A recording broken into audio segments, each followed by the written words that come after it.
నమస్కారం. Views channel కి స్వాగతం.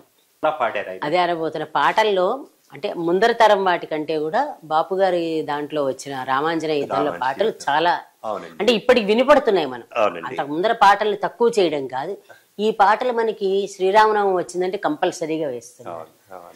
మీరు ఆ టైంకి మీరు ఉండి ఉంటారు, పుట్టే ఉంటారు. అవి ఇంట్లో ఎప్పుడన్నా సాధన చేశారు ఆ పాటలు? దాని గురించి చెప్తాను. అయితే మీరు ఇంతకుముందు అడిగిన ఒక క్వశ్చన్ కి మళ్ళీ ఇప్పుడు వెనక్కి వెళ్ళి ముందు చెప్పండి. మీరు నాన్నగారితో ఉన్న మీ అనుభవ మెమరీస్ ఏమైనా చెప్పమన్నారు కదా. ఒక మెమరీ ఇప్పుడు మీరు ఈ క్వశ్చన్ అడిగినందుకు వచ్చింది. నాన్నగారు ఈ సినిమా రామాంజనేయ యుద్ధం కోసం 2 పాటలు సాగత సార్వభౌమ రామనీల పాడటం జరిగింది. నాన్నగారు ఉన్నప్పుడే ఈ సినిమా కూడా రిలీజ్ అయింది. దీంట్లో యాక్చువల్లీ నాన్నగారు యాక్ట్ చేయాలి. సో ఆ పాయింట్ మళ్ళీ వద్దాం. అయితే ఇందులో నాన్నగారు ఈ సినిమా రిలీజ్ అయ్యాక ఆ రోజుల్లో హైదరాబాద్ లో చాలా పేరు మోసిన థియేటర్స్ లో బసంత థియేటర్ అని కాచిగూడలో ఉండేది. సో నాన్నగారితో కలిసి ఈ సినిమాకి నేను వెళ్ళటం జరిగింది. కలిసి వెళ్ళా. అయితే సినిమాకి వెళ్ళటం, మేము సినిమా ఆల్మోస్ట్ ఒక అరగంట లేట్ గా వెళ్ళటం జరిగింది. సో తర్వాత సినిమా అయిపోయేలోగా థియేటర్లో మన మేనేజ్మెంట్ కి రఘురాయ గారు వచ్చారు అనే విషయం తెలిసింది. సో తెలిసాక సినిమా అయిపోయాక వాళ్ళందరూ వచ్చారు. ఆ కేబిన్ లో సినిమా రీల్స్ రన్ చేసే వాళ్ళందరూ వచ్చారు, నాన్నగారిని కలిశారు. నేను కూడా ఎక్సైటెడ్ గా అబ్బా ఇంత ఏదో జరుగుతుంది ఇక్కడ అని చెప్పి చూడటం. అయితే వాళ్ళకి తెలిసింది ఏంటంటే నాన్నగారు ఈ ఫస్ట్ బిగినింగ్ మిస్ అయ్యారని చెప్పేసి మళ్ళీ కూర్చోబెట్టి మళ్ళీ అది మేము వెళ్ళింది సెకండ్ షోకి యాక్చువల్లీ మళ్ళీ వేశారంటే చూడండి, వాళ్ళు మెచ్చుకోవాలి ఆ విషయంలో. ఏదో ఇప్పుడు ఫస్ట్ షో 6 o'clock కాదు, నైట్ మేము సెకండ్ షోకి వెళ్ళాం 9:30 దీనికి. సో అది లేట్ అయిపోయి మిస్ అయినందుకు సినిమా అంతా అయిపోయాక జనాల్ని పంపించేసి విత్ ఇన్ 10 minutes ఏదో జనాల బయటకు వెళ్ళారు లేదో మళ్ళీ మమ్మల్ని కూర్చోబెట్టి మళ్ళీ అది నా జీవితంలో అదేదో పెద్ద మౌంట్ ఎవరెస్ట్ ఎక్కిన లెవెల్లో మళ్ళీ కూర్చొని మళ్ళీ మన కోసం ఒక సినిమా మళ్ళీ చూపించారు అని. సో హ్యాపీ ఫీల్ అయ్యి నాన్నగారు కూడా వెరీ హ్యాపీ మళ్ళీ ఆ సినిమా చూపించినందుకు. సో మీరు అన్నట్టుగా నాన్నగారు అంటే ఈ సినిమాకి వస్తే అంటే దీని గురించి నాకు చాలా అంటే అప్పటికి ఒక ఊహ వచ్చింది నాకు. ఈ సినిమా నుండి యాక్చువల్లీ స్టార్ కాస్ట్ వచ్చేసి ఒరిజినల్ గా ఒక ప్రొడ్యూసరు నాన్నగారిని మైండ్ లో పెట్టుకొని, నాన్నగారు దీంట్లో ఎప్పుడు చేయని క్యారెక్టర్ ఆయన జీవితంలో చేసింది కృష్ణుడు. అవును. తర్వాత కొన్ని సినిమాల్లో నారదుడు, ఒక దాంట్లో ఇంద్రుడు ఇవి చేశారు. అయితే ఈ సినిమాలో మాత్రం నాన్నగారిది చాలా పెద్ద హైట్, మంచి కసరత్తు చేసిన బాడీ బిల్డర్ లాగా ఉండేవారు. సో కాబట్టి ఆయన్ని ఆంజనేయుడిగా పెట్టి సినిమా చేయాలన్న ఉద్దేశంతో ఫస్ట్ ప్లానింగ్ ఆయనతో జరిగింది. అప్పటికి ఇంకా రాముడిని కూడా ఎవరిని అనుకోలేదు. అయితే ఈ సినిమా ప్లాన్ చేసి ఇది ఎంతవరకు వెళ్ళిందంటే నాన్నగారితో ఈ 2 పాటలు రికార్డు కూడా చేసేసారు. అదే అయిపోయింది కదా పాటలు. ఆ పాటలు రికార్డు కూడా చేశారు. సో రికార్డ్ చేశాక ఈ పాటల్ని మేము వినటం కూడా జరిగింది ఇంట్లో. నాన్నగారు ఆ రోజుల్లో స్పూల్ టేప్స్ అని ఉండేవి. అవునండి, అవును. సో ఆ స్పూల్ టేప్స్ తిరుగుతుంటాయి, ఇటు సైడ్ లోడ్ చేసి ఇటువైపు ఫస్ట్ తిప్పేసి దానికి చుట్టుకుంటూ ఉంటుంది, ఇటువైపు తిరిగి అది మనకు ప్లే బ్యాక్ అవుతూ ఉంటుంది. సో అది తెప్పించి అదే పనిగా ఈ పాటలు 2 వినిపిస్తే ఇంట్లో అందరు కూడా అబ్బా అబ్బా అబ్బా ఎంత గొప్పగా ఉన్నాయని అందరం ఫీల్ అయ్యాం. ఓకే, అది ఫ్యామిలీ మెంబర్స్ ఫీల్ అవటం, అదే మీరు ఇంతమంది జనాలు కూడా ఎంజాయ్ చేశారు. అయితే అది ఈ రోజుకి ఇప్పుడు మీరు ఇంతమంది మనం అనుకున్నాం యంగర్ జనరేషన్ కి ఆ తరం వాళ్ళు తెలియకపోవచ్చు అని, కానీ ఈ పాటలు మాత్రం ఈ 2 పాటలు మాత్రం మనం జనాలకి వినిపించి యంగర్ జనరేషన్ వాళ్ళకి వినిపిస్తే మాత్రం వాళ్ళు రఘురామ గారంటే ఈయనేనా, ఈ పాటలు మాకు తెలుసు, నటుడుగా తెలియకపోవచ్చు. బట్ ఈ 2 పాటలు మాత్రం చాలా మంది యంగర్ జనరేషన్ వాళ్ళకి ఆయనకు ఒక స్టిల్ నిలబెట్టాయి ఆయన్ని ఒక నటుడుగా, ఒక సింగర్ గా అనుకోండి ఏదైనా.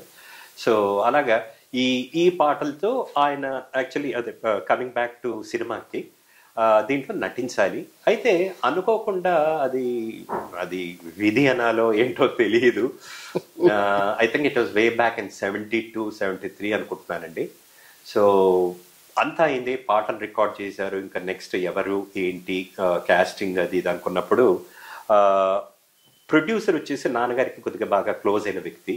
సో రాముడు క్యారెక్టర్ కూడాను ఆయన్నే అడగటం జరిగింది. వీళ్ళు ఇలాగా రామకృష్ణ గారు అనుకుంటాను నాకు తెలిసి, మన హీరో రామకృష్ణ గారు. సో ఆయన్ని అనుకున్నారు రాముడుగా ఫస్ట్ బిగినింగ్ లో. సో ఆయనతో చెయ్యాలి అని చెప్పేసి నాన్నగారు ఆంజనేయుడుగా. సో అలా అనుకొని అంతా రెడీ అయ్యారు. అది ఏం జరిగిందో నాకైతే తెలియదు. బట్ సడన్ గా ఆ సినిమా ప్రొడ్యూసర్ ఆ సినిమాని అక్కడితో డ్రాప్ చేసుకున్నారు. మ్యూజిక్ కూడా ఈ పాటలు రికార్డ్ చేసుకొని, అది రీజన్స్ నాకు తెలియదు, చిన్నపిల్లాడిని నేను. సో ఆ సినిమా డ్రాప్ అయిపోయాక ఈ సినిమా స్టోరీను ఇదంతా ప్రాజెక్ట్ ఇంకొక ప్రొడ్యూసర్కి మారింది. సో ఆల్రెడీ ఇంత స్పీడ్ వర్క్ చేసుకున్నారు, తీయాలనుకున్నారు, ఇదంతా అయింది. కానీ అనుకోకుండా ఇప్పుడు ఆగిపోతే బాగుండదు కదా అని ఎవరో టేకప్ చేశారు. సో అది టేకప్ చేసినప్పుడు ఏమైందంటే అక్కడ మళ్ళీ కొత్తగా ఇప్పుడు కొత్త ప్రొడ్యూసర్ వచ్చినప్పుడు, ఇప్పుడు ఫర్ ఎగ్జాంపుల్ మనం ఒక రెస్టారెంట్ వేరేది రన్ అవుతున్నది క్లోజ్ అయిపోయింది, మళ్ళీ మనం కొత్తగా మొదలు పెట్టినప్పుడు పాత వాళ్ళందరినీ తీసేసి కొత్త మేనేజ్మెంట్ కొత్త వాళ్ళని పెట్టుకుంటారు. కొత్త గవర్నమెంట్ వస్తే కొత్త గవర్నర్లు, కొత్త ఐపీఎస్ ఆఫీసర్లు, కొత్త ఐఏఎస్ ఆఫీసర్లు వచ్చినట్టుగా. సో కొత్త ప్రొడ్యూసర్ రావడంతో నాన్నగారు ఈ ఆంజనేయుడి క్యారెక్టర్ కి సెలెక్ట్ అవ్వలేదు సెకండ్ టీమ్ లో. సో నాన్నగారిని సెలెక్ట్ చేయలేదు, కానీ పాటల్ని మాత్రం రిటైన్ చేసుకున్నారు. మరి ఒప్పుకున్నారా నాన్నగారు? ఏం మాట్లాడలేదా? చెప్పాను, ఇంత సింపుల్ అన్నారు కదా. చాలా సింపుల్ అండి, నాన్ కాంట్రవర్షియల్ అండి. అసలు ఏ ఈగ కూడాను హాని తలపెట్టని వ్యక్తి. సో అలాంటి వ్యక్తి ఆయన ఒకటే బిలీవ్ చేశారు, నాకు ఎంతవరకు ప్రాప్తం ఉందో నాకు అది నమ్ముతారులేండి వాళ్ళు, కర్మ సిద్ధాంతం. సో కాబట్టి ఆయన ఏ రోజు కూడాను దీని గురించి తాపత్రయపడలేదు. ఆయన ఎంతవరకు నాకుంటే అంతవరకు అని అనుకున్నారు. అనుకుని ఈ పాటలు వాళ్ళు మేము వాడుకుంటాం, హ్యాపీగా వాడుకోండి అన్నారు.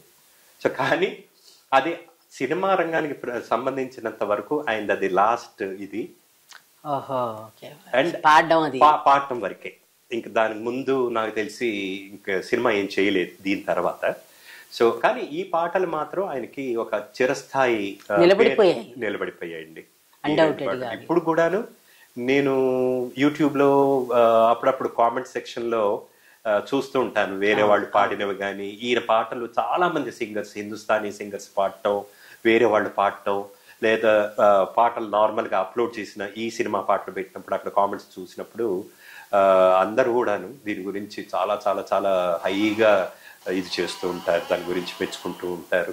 సో దాని ద్వారా మాకు కూడా తెలిసింది ఏంటంటే, అబ్బో ఇంత పేరు అంటే ఈ ఒక్కొక్కసారి అనిపిస్తుంటుంది, ఈయన పాడిన పాటలకి పద్యాలకి ఒక ఎత్తు అవుతే ఆయన పేరు, ఈ రెండు పాటలు మాత్రమే ఇంకొక ఎత్తుకు తీసుకెళ్ళాయా అన్నంత అనిపిస్తుంది. ట్విన్ పీక్స్ లాగా అయిపోయింది. ఒకటి ఈ శ్రీకృష్ణ రాయవారం, తులావారం, కురుక్షేత్రం పద్యాలు ఒక ఎత్తు అవుతాయి, ఈ రెండు మాత్రం ఒక ఎత్తు అన్నట్టుగా మర్చిపోయి వీటిని పైకి వెళ్ళిపోయినట్టు అయిపోయిందండి.